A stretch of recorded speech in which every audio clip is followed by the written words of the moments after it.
Nous avons donc le bonheur aujourd'hui de retrouver Jean Bellorini, après les rencontres que nous avions organisées autour des histoires d'un Cid et de Paroles gelées. Et Jean, nous continuons à remonter votre parcours de metteur en scène avec aujourd'hui donc Tempête sous un crâne, votre adaptation des Misérables de Victor Hugo créée en 2010. Quelques mots sur votre parcours. Vous avez commencé à faire du théâtre à l'âge de 11 ans, en sixième. À 16 ans, vous commencez à mettre en scène des plus petits que vous.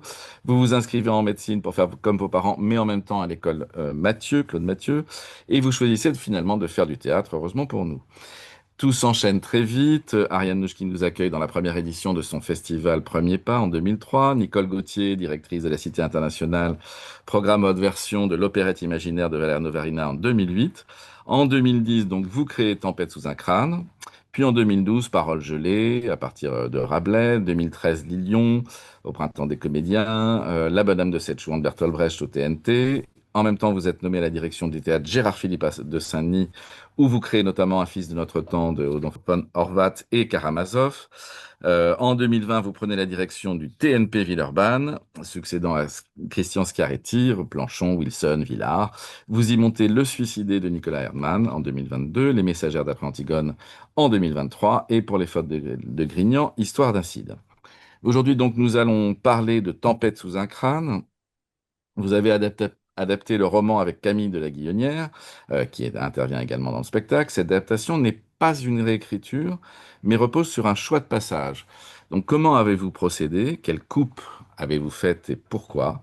Il y a aussi un aspect intéressant, c'est que vous ajoutez d'autres textes d'Hugo, en particulier sous la forme de chansons. Je pense à tous les différents poèmes comme Vœux, À Villequier, Paroles sur la dune, Au moment de rentrer en France, etc. Donc, qui sont chantés. Et donc, parlez-nous déjà de ces choix d'adaptation et de ces ajouts aussi que vous avez tenu à faire sous la forme de chansons. Bonjour à tous et merci d'être là. C'est assez émouvant pour moi de parler de Tempête sous un crâne parce que c'est le premier spectacle qui nous a fait connaître en quelque sorte et ça a 15 ans maintenant. Donc j'ai l'impression d'avoir pris un petit coup de vieux tout d'un coup. Et j'avoue que c'est un spectacle dont j'ai beaucoup parlé à l'époque et qui nous a marqué, qui nous a construit, qui nous a même donné une autre identité. Quand j'ai mis en scène Paroles gelées de Rabelais, je pensais évidemment à Victor Hugo. Quand j'ai mis en scène Karamazov, évidemment, c'était le prolongement du travail qu'on avait fait avec Tempête sous un crâne, c'est-à-dire qu'il y avait un choix extrêmement fort d'être totalement respectueux du texte, totalement fidèle. Je n'ai jamais aimé le mot adaptation, surtout dans ces adaptations de romans, parce que ce ne sont pas des réécritures, bien au contraire, ce sont des morceaux choisis, entièrement écrits par l'auteur, et je n'opère que des coupes. Je ne ponctionne que des mots Voilà, nous ne disons exclusivement que des mots de Victor Hugo dans Tempête sous un crâne. Pour être tout à fait juste, c'est pas vrai. Sur les 3h45 de spectacle, il y a une phrase qui n'est pas de Victor Hugo, euh, voilà, qu'on a ajoutée, mais qui est en fait une transposition d'une phrase qui aurait pu être écrite par Victor Hugo. Voilà, on a essayé très simplement avec Camille de la Guillonnière qui joue dans le spectacle. Au départ, on a créé la première époque uniquement pour deux acteurs et deux musiciens. Et l'idée, assez simple, elle était que Camille, je vais vous raconter la vérité. C'est un des premiers livres que j'ai lu. C'est une comédie musicale extraordinaire qui a bouleversé mon enfance, ma jeunesse, que j'ai aimée, dans laquelle j'ai participé en tant qu'enfant. Voilà, c'est tout ça qui m'a construit. Et quand j'ai fait mon premier spectacle important, professionnel, dirons-nous, je voulais parler des Misérables et travailler à partir de l'œuvre des Misérables. Et donc, j'ai commencé par donner un cours à l'école Claude Mathieu autour de l'acteur narrateur, autour de l'acteur personnage, sans que le personnage soit devant l'acteur. Comment un acteur est traversé, est transpercé par un texte, et comment, comme un tuyau serait traversé par un flux.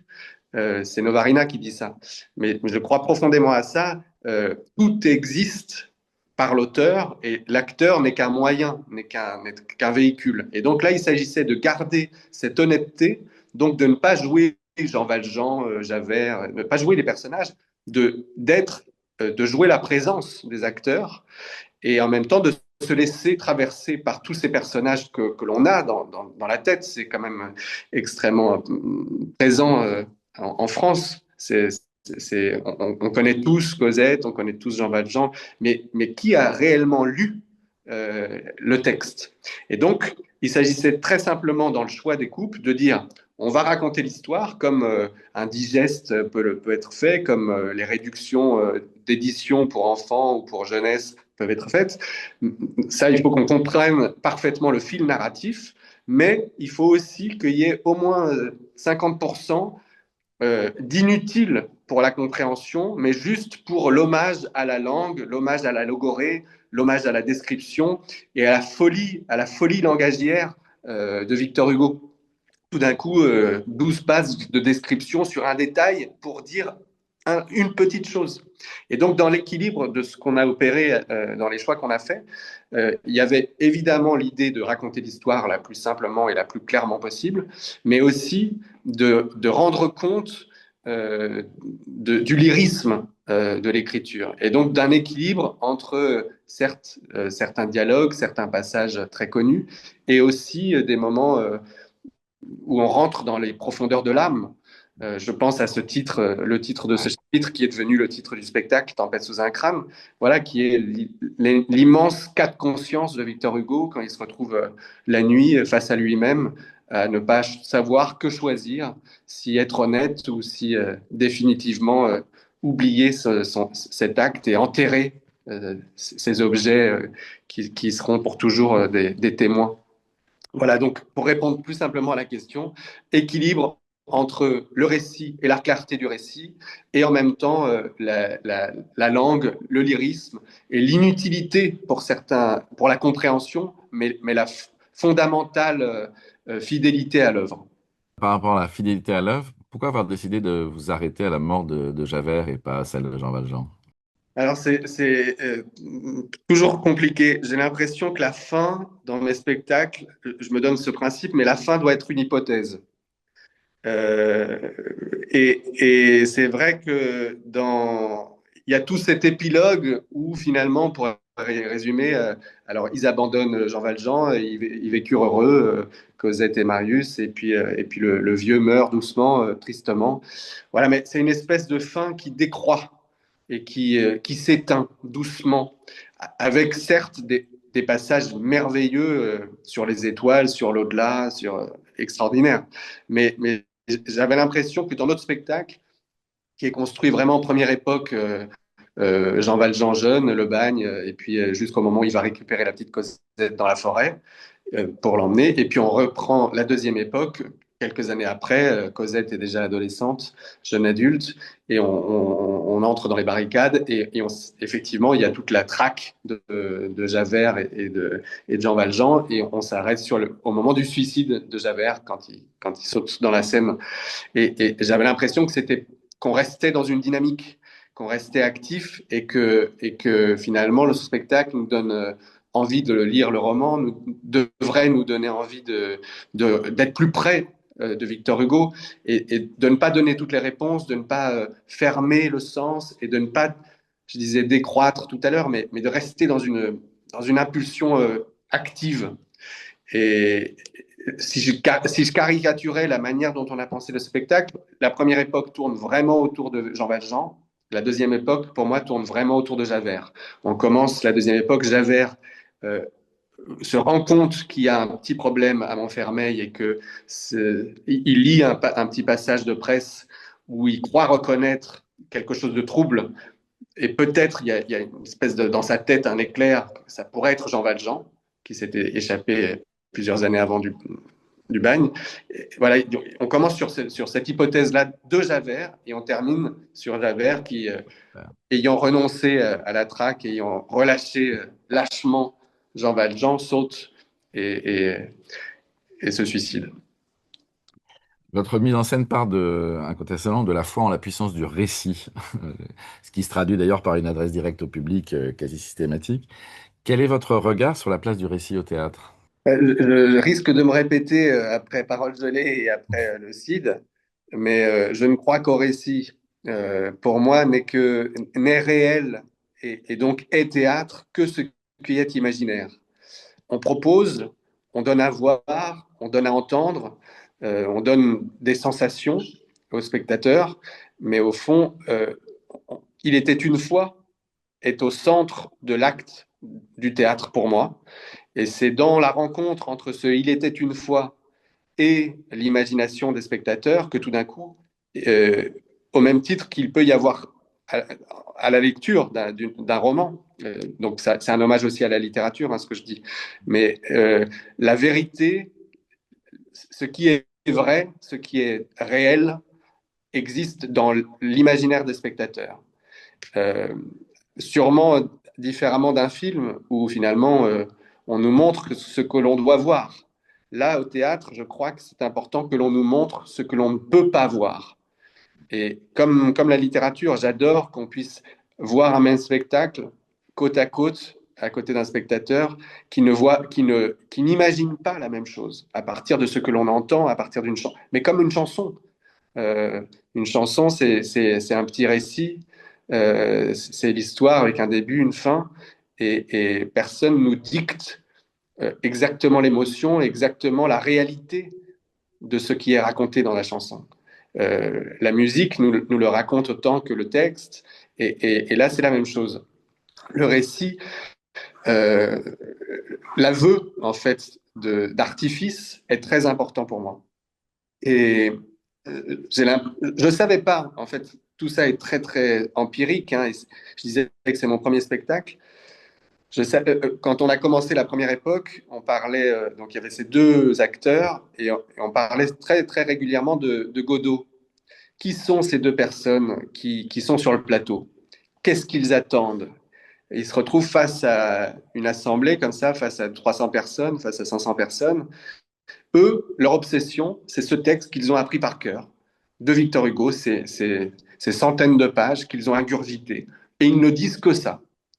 C'était ça le point de départ. Mais ils attendent la compréhension du monde ou quelque chose. Enfin, on ne sait pas très bien. Il y avait cet écho comme ça avec Keats très très fort.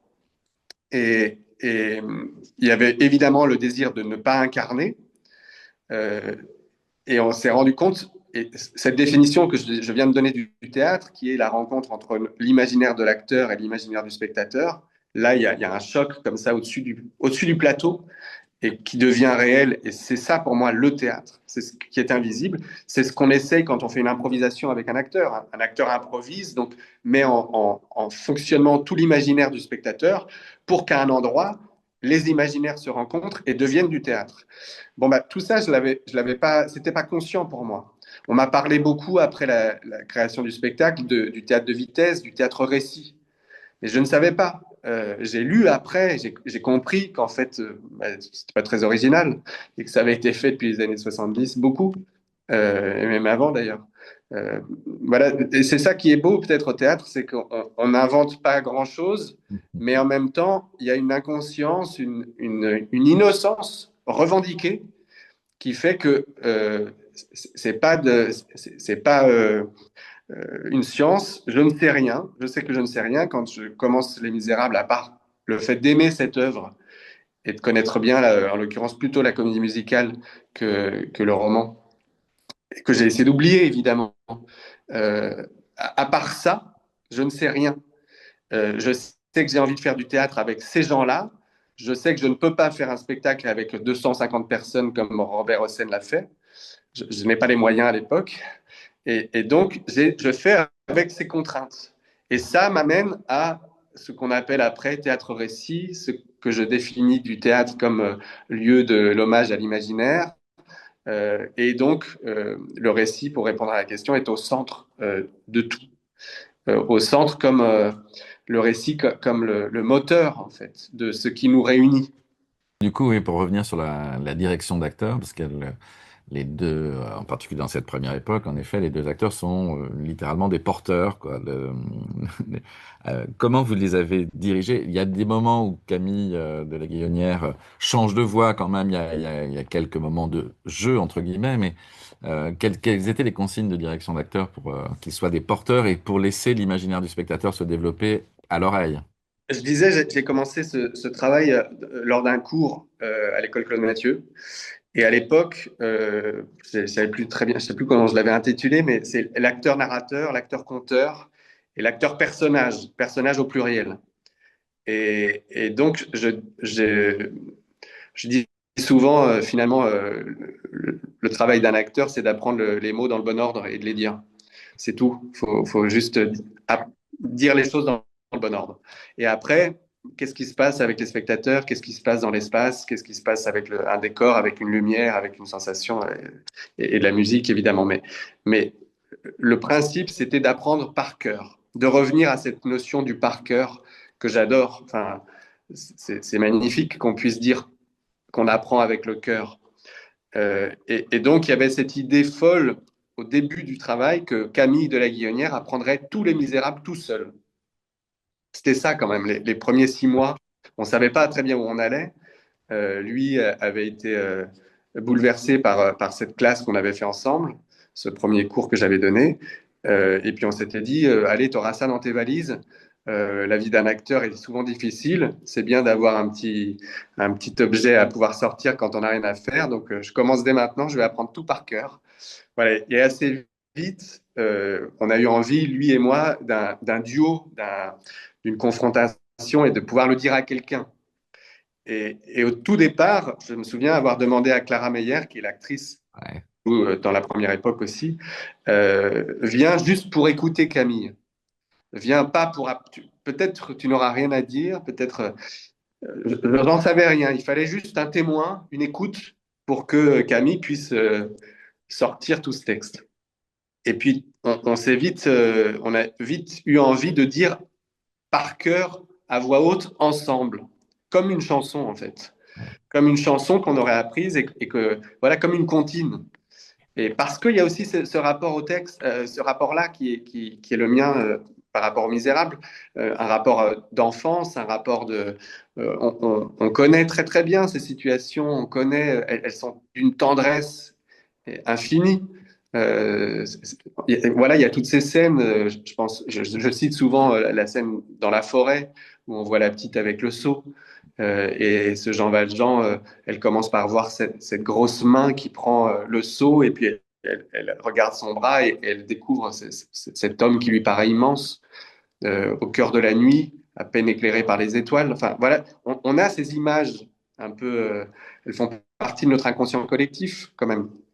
Et là, donc, il fallait pas casser, il fallait pas prendre trop de place pour laisser l'image que chacun a des Misérables, qu'elle puisse être juste, cette image, et de ne pas plaquer notre vision ou nos personnages, de ne pas obliger l'imaginaire des spectateurs. Voilà, je savais que les spectateurs avaient leur Misérable en tête. Et c'était très important dans la direction d'acteurs que les acteurs ne contraignent pas Ouais. trop fort. Et en même temps, il faut bien suggérer. Donc, c'était trouver l'équilibre entre la suggestion et l'intuition et évidemment, à certains moments, le choix de dire, bah, en fait, pour nous, c'est ça.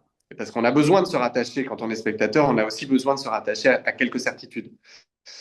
Donc voilà, c'était un travail, et la direction d'acteur de ce spectacle, surtout la première époque, était un travail vraiment de trouver les équilibres. Et là, je leur disais souvent, là c'est trop, là on n'a plus de place, ou alors à l'inverse, là on a trop de place, donnez-nous un tout petit peu, prenez-nous un peu plus par la main et amenez-nous quelque part, donnez-nous l'impression que vous savez où vous allez. Donc c'était toujours ne pas trop interpréter, ou au contraire interpréter un petit peu plus. Donc, on était souvent dans une espèce de caricature, comme si ces personnages pouvaient être aussi des archétypes, à certains moments, de personnages que l'on connaît. Et c'est pour ça que c'était souvent juste, plutôt que de se partager un dialogue à deux, c'était souvent plus juste qu'ils disent à deux les deux personnages, ou au contraire que ce soit un des deux qui dise les deux personnages. Mm. Mais la logique qui consistait à se diviser un dialogue entre deux personnages avec deux acteurs, souvent affaiblissait la place de l'imaginaire du spectateur. Donc, mais ça, on en faisait l'expérience, c'était intuitif, hein, c'était empirique comme réflexion. Voilà, c'était de se dire que, contrairement à ce qu'on pense, bah, vaut mieux que ce soit une voix qui en raconte cinq ou six, ou deux voix qui en racontent 50, plutôt que deux qui en racontent deux. On n'est pas loin de presque d'une lecture à voix haute, justement, avec une approche, c'est-à-dire de laisser, quand une lecture à voix haute est réussie, c'est qu'elle laisse justement la possibilité à l'imaginaire du spectateur de se développer. Et je trouve qu'on n'est pas loin dans cette démarche, quoi, enfin, par rapport à ça. C'était exactement le rôle, enfin, l'objectif caché.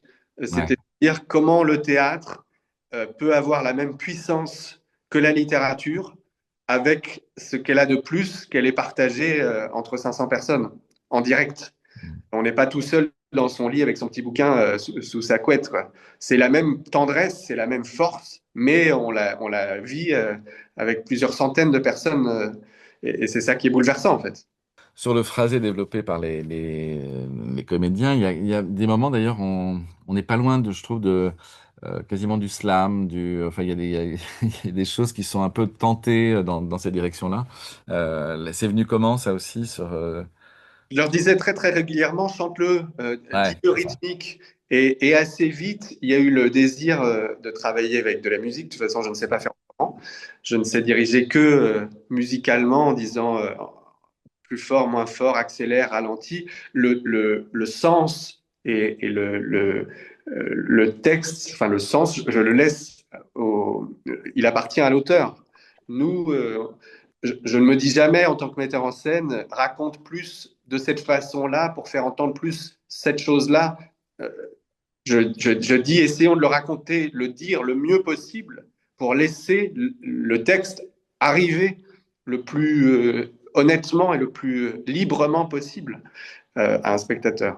Alors tout ça est à nuancer évidemment parce que quand on c'est pas complètement vrai ce que je raconte, des fois il faut bien tordre les choses pour qu'elles parviennent aussi.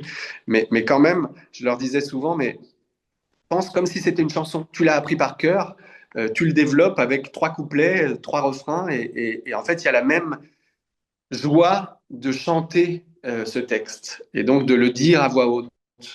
Euh, et, et, et c'est vrai que très vite, il y a eu l'arrivée de la batterie, de la percussion, et de Céline qui chantait à l'époque et qui s'accompagnait à la guitare, au piano, à l'accordéon, enfin qui était une espèce de multi-instrumentiste.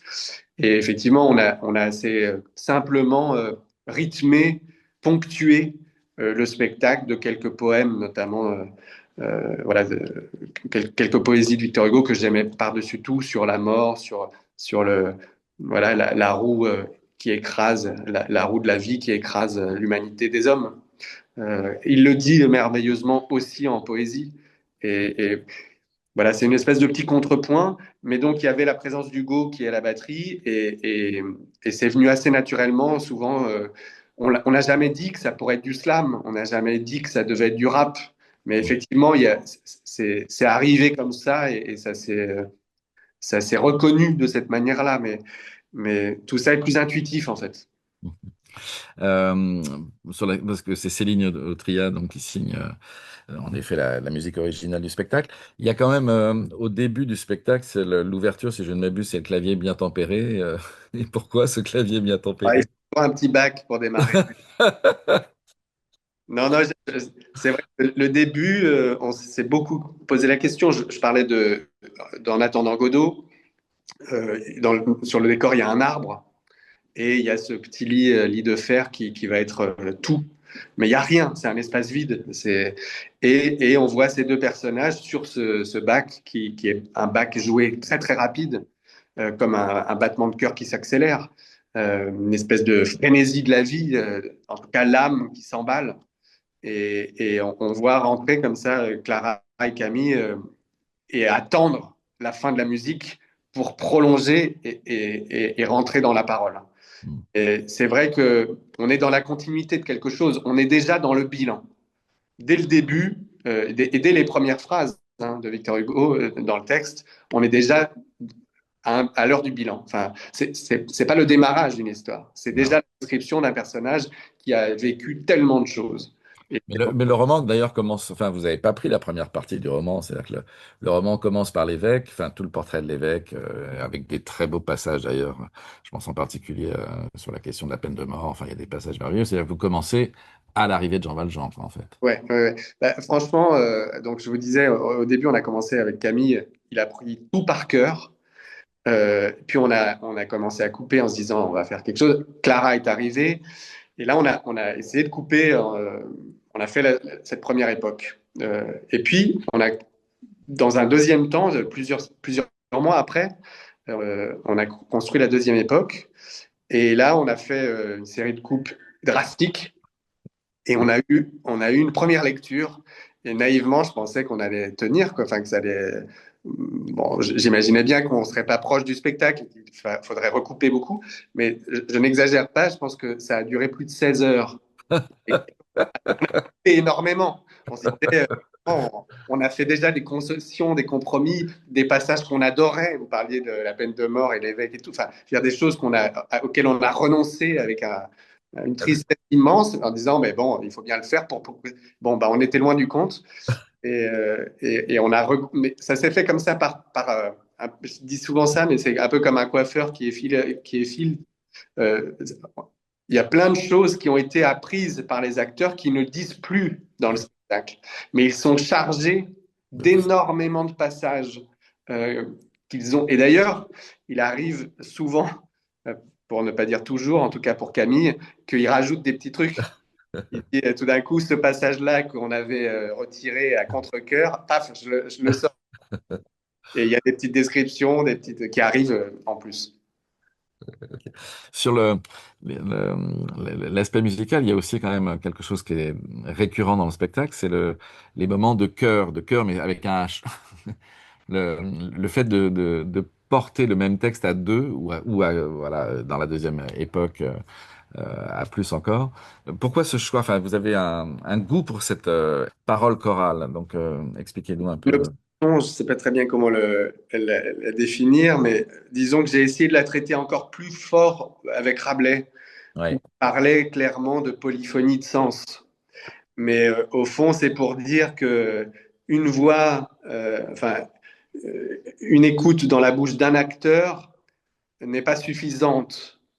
Et que s'ils sont 5 à dire la même chose en même temps, peut-être que si on les met tous dans le même checker et qu'on a les 5 visions, les 5 versants d'un même personnage, alors peut-être que si on les mixe bien, on aura vraiment ce que pourrait être le personnage. Et que c'est l'addition de toutes les polyphonies, de tous les sens possibles, de toutes les respirations, de toutes les même ce qui n'est pas conscient en fait d'un acteur, qui additionné va pouvoir rendre compte de la complexité d'un propos et d'un personnage. Et au fond, je résume un peu, je caricature en disant ça, mais c'est quand même l'envie de ne pas réduire à une voix, au sens une voix Mm. tente. C'est de laisser sonner les différents sons et les différents sens d'un même mot, d'un même personnage ou d'un même passage. En fait. Euh, j'ai envie de revenir maintenant sur la question de la scénographie. On a bien compris la démarche et finalement, la scénographie de fait n'est pas au centre, j'allais dire, de la démarche artistique. Néanmoins, il y en a une. Il y en a une. Il y a évidemment ce lit qui sert de table, enfin qui peut servir d'énormément de choses, et cet arbre, plus ces fameux confettis rouges. Est-ce que vous pouvez revenir sur ces éléments très très précis qui sont en spectacle? Et c'est dans la deuxième époque, la moto aussi, évidemment. Eh ben, en fait, le vrai choix scénographique, c'est l'espace vide avec Ouais, l'arbre. c'est ça. Et l'arbre, effectivement, c'est Godot directement. Hein. Et puis très très vite est arrivé ce lit. Ce lit est un lit qui appartenait à Camille et à sa famille depuis des générations, qui était dans le grenier de la maison de ses parents. Et c'était un petit lit en fer qui servait à veiller les malades et les morts. Donc, il ressortait systématiquement pour dormir à côté. Et donc, c'était très, très chargé de ça, en fait. Ce spectacle était une façon, mais comme tous les spectacles que j'ai fait après, et puis c'est aussi ma définition du théâtre, c'est une espèce de réanimation de présences qui seraient passées sur Terre et qui ont existé et qui, de manière éphémère, réapparaissent. Et donc, il y a cette obsession des fantômes aussi et des morts. Et donc, ce lit était très concrètement chargé de ça. Euh, et puis, c'est ce que je voulais dire sur la scénographie. En fait, oui, c'est l'espace vide, c'est Godot. Ouais. Et Euh, les confettis rouges, là, revenir sur ces fameux. c'est la définition. Au moment où Jean Valjean, enfin Camille sort ses confettis rouges, c'est le moment où il dit regardez, voici mon passeport jaune. Ouais. Et il sort à ce moment-là, on voit pas bien ce que c'est, mais des cercles ronds, une petite masse, un petit paquet de confettis rouges. Et c'est pour dire et pour prendre acte du pacte scellé entre les spectateurs et les acteurs qui dit ce que l'on dit est vrai au-delà de ce que l'on voit. Ouais. En fait, c'est très concret. Il sort ces petits papiers rouges en disant voici mon passeport jaune et on définit l'esprit et les règles du jeu du spectacle à ce moment-là. Et évidemment, ce passeport jaune qui va l'empêcher de trouver un refuge et d'être accepté là où il va en sortant de ce bagne. Et il va le jeter en l'air et ça va devenir ce cri de fête, cette joie des confettis, cet hommage au cirque, cet hommage. Mais voilà, c'est très concret. On présente quelque chose qui n'est pas ça et on le jette en l'air et ça devient la fête et ça devient le cirque. C'est en fait la définition du spectacle tel qu'il voulait se faire à ce moment-là. Et après, c'est ça qui va être décliné. Les barricades, on retrouvera ces confettis rouges avec des canons et des explosions. Et ce lit, il va servir à tout, en fait, y Mm. compris de barricades révolutionnaires. Et voilà, il y a quelques éléments qui s'ajoutent dans la deuxième époque, comme les acteurs. Il y a trois acteurs de plus. Et il y a aussi, effectivement, deux, trois éléments. Enfin, il y a une mobilette voilà, qui pourrait être la mobilette de Marius quand il emmène Éponine. Enfin, mais voilà, c'est plutôt qu'est-ce qui ouvre notre imaginaire aussi pour en faire des personnages intemporels.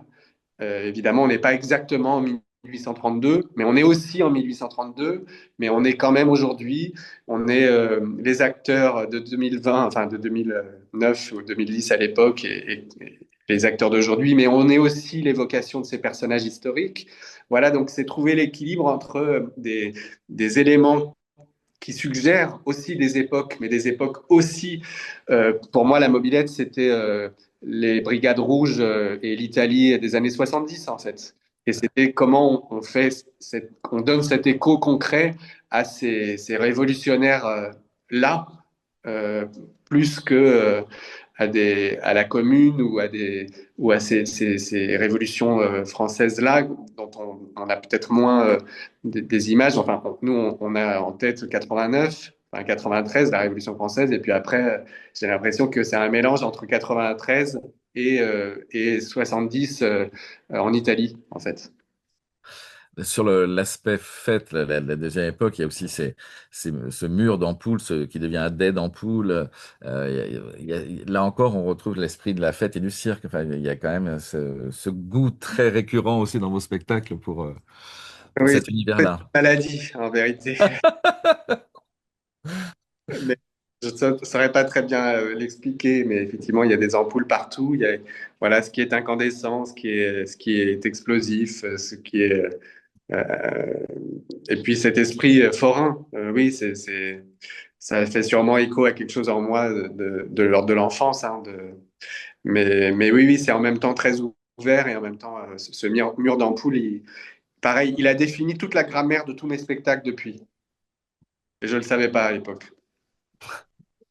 Euh, pour revenir sur la démarche vraiment par rapport à la lecture des Misérables, en préambule de la présentation du spectacle, vous citiez Victor Hugo qui défend l'idée, je cite, hein, défend l'idée que seule l'instruction, la justice sociale et l'humanisme empêcheront les misérables de devenir des infâmes. Pourquoi cette phrase? Pourquoi ce choix? Comment l'expliquez-vous? Je crois que c'est ce à quoi sert l'art et la culture. Simplement, je ne savais pas à l'époque que j'allais diriger le Théâtre national populaire. Je ne savais pas à quel point ce grand discours de Victor Hugo allait pouvoir être une Bible pour moi et un phare toujours. Mais voilà, c'est la croyance que l'instruction, que l'éducation nationale aujourd'hui peut quand même sauver quelque chose. Et je pense que c'est important de se le redire à chaque moment de crise. Et j'ai l'habitude de dire la culture coûte cher, mais essayez l'ignorance. Et on verra combien ça coûte, ça. Euh, voilà, c'est une déclinaison de ce que dit Victor Hugo, en fait. Et c'est un credo. Euh, c'est faire que le théâtre et que les arts, de manière plus large, euh, puissent être le repère de l'humanité. Se rappeler que ça ne peut être que ça, le repère de l'humanité. Et ce que l'on apprend les uns et les autres, mélangé à ce que l'on comprend de ce qui nous est étranger, donc la création de la culture, et pas la culture, sa propre culture et d'où on vient, c'est pas que ça. C'est ce qui s'invente en fait. Ce qui s'invente grâce à la porosité, à la rencontre et à ce que l'on sait. Euh, donc cet équilibre entre ce que l'on sait et ce que l'on ne sait pas, entre l'instruction et l'art, qui pourra faire grandir l'humanité. Sait que ça.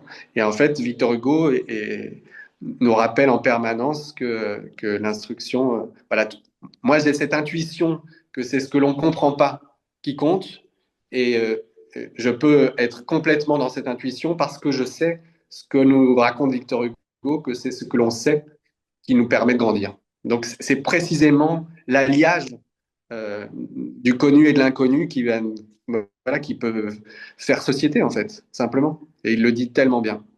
Vous avez repris récemment Les Misérables à Pékin, en mandarin, avec une distribution chinoise, avec une nouvelle adaptation que vous avez co-signée avec Mathieu Koblenz, qui était déjà d'ailleurs dans la première version, mais en tant que comédien.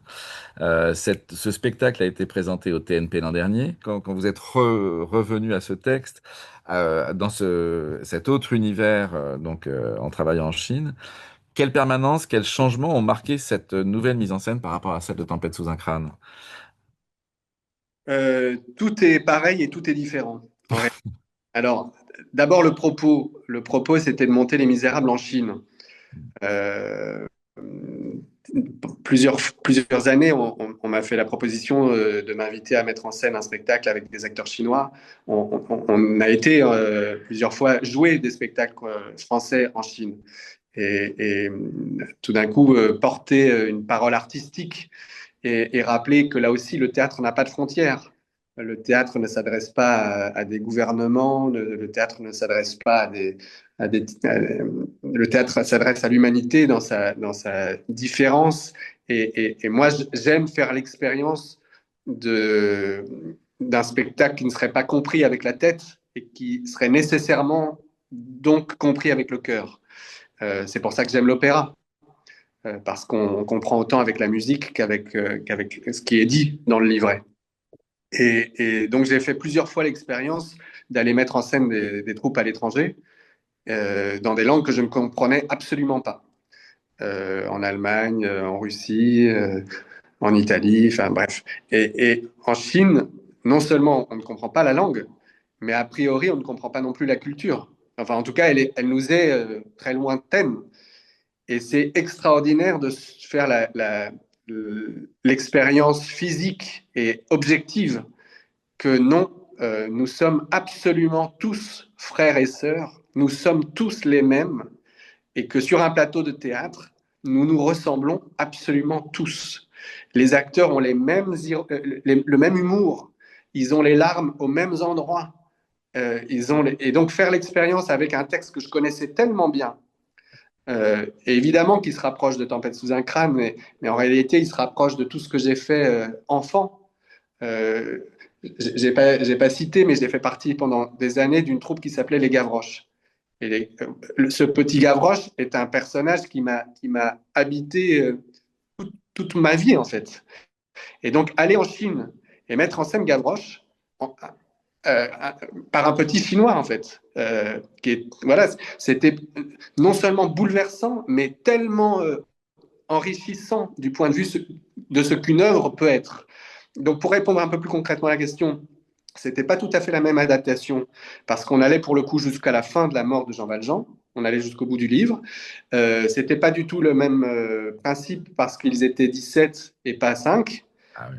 pas 7. Donc il y avait presque tous les personnages. En tout cas, chacun défendait un personnage. Il y avait quand même le souvenir du théâtre-récit parce que régulièrement, il y avait des passages de narration pris en charge par un des acteurs, mais qui jouait quand même un personnage. Donc c'était plutôt un personnage, son point de vue de personnage qui permettait de décrire tel ou tel passage. Euh, et en même temps, c'était incroyable de se rendre compte que dans une autre langue, dans un autre rythme a priori musical de langue, on entendait Victor Hugo et j'arrivais à entendre la même symphonie, en fait. Ça, c'est quand même fou. C'est pas en français, et pourtant, voilà, donc c'est pas les mêmes structures rythmiques, et pourtant, je réentendais la même logorée, les mêmes descriptions, les mêmes sensibilités, les mêmes lourdeurs aussi à certains moments. En fait, on reconnaît tout. Et ça, c'était merveilleux. Et puis porter ce propos-là, on parlait d'instruction, on parlait de la liberté, on parlait de l'autorité des hommes, au sens qu'ils soient auteurs de ce qu'ils sont. Voilà, le faire entendre en Chine et le voir porter en Chine devant des salles de plusieurs milliers de spectateurs, parce que c'est des immenses salles là-bas. Les théâtres sont entre 1500 et 3000 spectateurs. Donc tout d'un coup, faire entendre cette grande fresque était incroyable. Et évidemment qu'il y avait des échos à des empêchements très clairs. Et ça, c'est quand même extraordinaire aussi de se rendre compte. Et Victor Hugo, je pense il y a quand même un hommage à ce qu'il a fait, à ce qu'il a été. Nous, en étant partis en Chine faire ça, euh, au-delà d'une chose frontale, mais on se rend compte à quel point, en fonction de qui dit quoi et comment on le dit, il y a quand même quelque chose sur un plateau de théâtre qui peut être entendu. Et bien sûr qu'on était soumis à certaines censures, un prisme de ce qu'on peut ou pas dire, mais je vous assure que parce qu'on a tourné les choses, tout a été dit. Tout Victor Hugo, depuis évidemment que l'évêque de Digne et la générosité humaine, la bonté humaine étaient mis en avant a priori. Mais on a aussi raconté les barricades, on a aussi raconté l'insurrection, euh, la, la, enfin, la contestation libertaire qu'il y a dans l'œuvre. Ça a été entendu, ça a été prononcé, ça a été porté fort. Et sentir ce souffle-là euh, dans ce pays et dans ce monde-là était mais bouleversant. Et c'était une expérience tellement forte. Euh, Honnêtement, elle m'a changé, elle m'a transformé. Et puis les acteurs étaient merveilleux. L'acteur qui incarnait Jean Valjean était extraordinaire. C'est un grand acteur de cinéma, une immense star en réalité dans ce pays. Et moi, en France, je ne m'autorise pas à faire ça parce que je suis fidèle à mes acteurs et que a priori, j'ai pas envie de travailler avec des vedettes. Et là, voilà, pour moi, c'était la même chose. De toute façon, je connaissais personne. Donc, mais en fait, c'est comme si j'avais travaillé avec De Niro. Ouais. Et Liu Ye est un acteur extraordinaire qui n'avait pas fait de théâtre depuis plus de 10 ans et qui incarnait un Jean Valjean, mais complètement inattendu, évidemment, qui ressemble pas à l'image d'un Jean Valjean qu'on a en nous, et en même temps qui rendait d'une générosité, d'une puissance, d'un courage. Euh, et puis cette langue en mandarin, vraiment merveilleux. Et ça m'a donné envie de faire autre chose et de continuer avec eux l'histoire, l'aventure. Et c'est pour ça que je viens de retourner On va en reparler.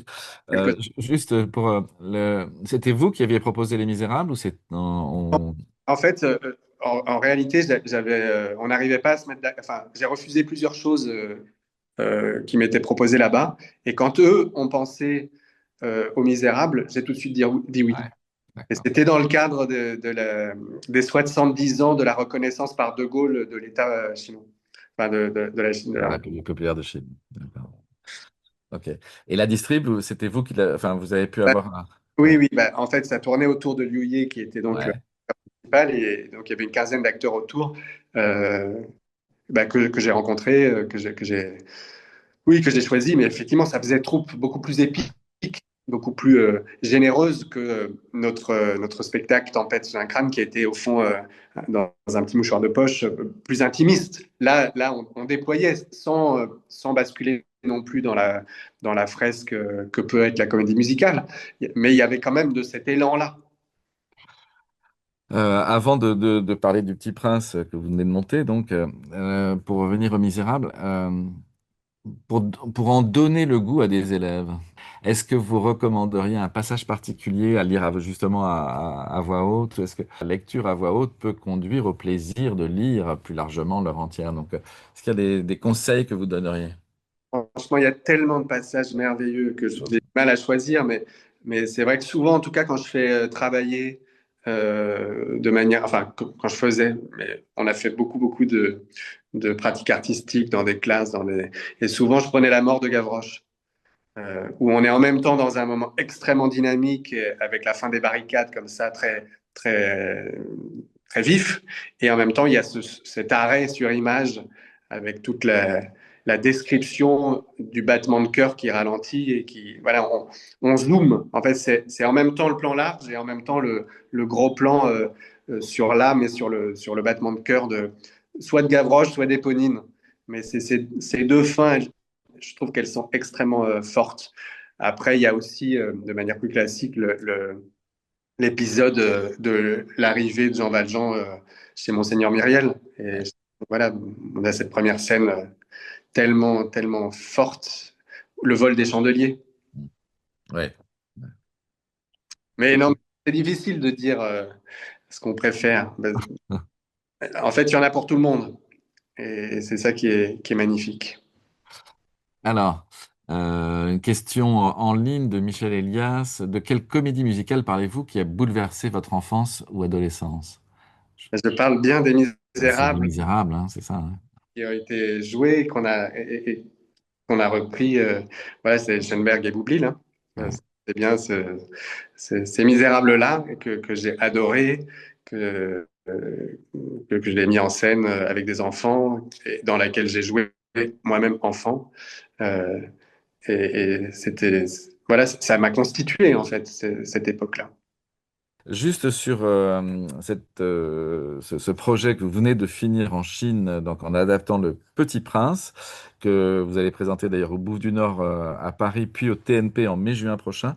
Pouvez-vous nous dire quelques mots sur ce nouveau projet et sur parce que là, si je ne m'abuse, il y a un comédien français qui est François, votre Exactement. Bah, je pousse un peu plus loin tout ce que j'ai évoqué en termes de mélange de culture et d'incompréhension a priori qui nous oblige à entendre plus fort avec le cœur.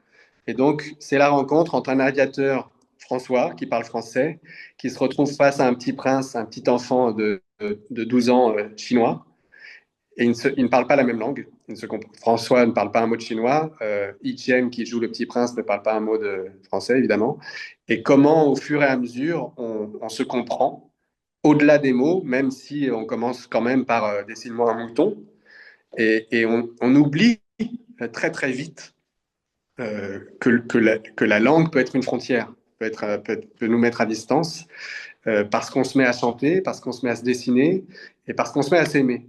Et au-delà de ça, ce que porte le texte de, de simple, mais de tellement important aujourd'hui, de se rappeler qu'il faut s'apprivoiser pour se comprendre et pour s'aimer vraiment.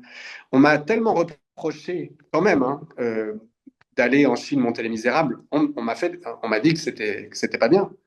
Et moi, de répondre systématiquement avec ce propos-là, avec Victor Hugo et avec ces gens-là, je m'adresse à des gens, je m'adresse à des êtres humains avec leur complexité, leur sensibilité. Les spectateurs sont d'abord des êtres humains avant d'être des Chinois appartenant à un gouvernement.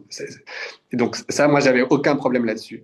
Il n'empêche que je les ai tellement encore plus aimés parce que mieux connus que j'avais envie de faire un spectacle qui raconte exactement ça. Euh, Rencontrons-nous, apprivoisons-nous, aimons-nous, comprenons-nous et on dépassera tout. Ça paraît simple ce que je dis, mais en fait, on a tellement besoin de se rappeler ça. Et quand on lit Saint-Exupéry sous ce prisme-là, mais c'est d'une profondeur immense. Et il y a que, voilà, on regarde ce spectacle où on voit ces gens ne pas très bien se comprendre, ce petit enfant chinois qui est mais fabuleux, et François qui navigue au milieu, François qui est mon acteur de toujours, hein, euh, et qui, voilà, qui comprend pas quand les personnages lui parlent, et en même temps qui essaie de comprendre, qui essaie d'entendre, c'est bouleversant. Donc c'est un hommage et à ce que peut être le théâtre d'universaliste encore. Il n'y a plus rien aujourd'hui qui rend hommage à l'universel, plus rien. Tout rend compte de ce qui est communautaire, ce qui nous réduit, ce qui nous oblige à appartenir à une famille, à un petit truc. Et là, en fait, ça nous rappelle que le théâtre, ça nous met à l'endroit de la fédération, de la fraternité et du grand monde au sens mondial beau. Ah bah, je trouve que c'est une magnifique façon de conclure, en fait. Et encore une fois, merci. J'aurais dû dire ça aussi quand je parlais de l'instruction et de Victor Hugo. C'est quand même le travail que tous les enseignants, tous les professeurs portent et incarnent, qu'il faut rendre hommage. Enfin, nous, ce qu'on fait avec la culture et le théâtre est permis, et le théâtre public n'est permis que grâce à ces traits d'union, ces relais que vous êtes. Et on ne se le dit pas assez, et c'est aussi l'occasion de remercier tous les enseignants.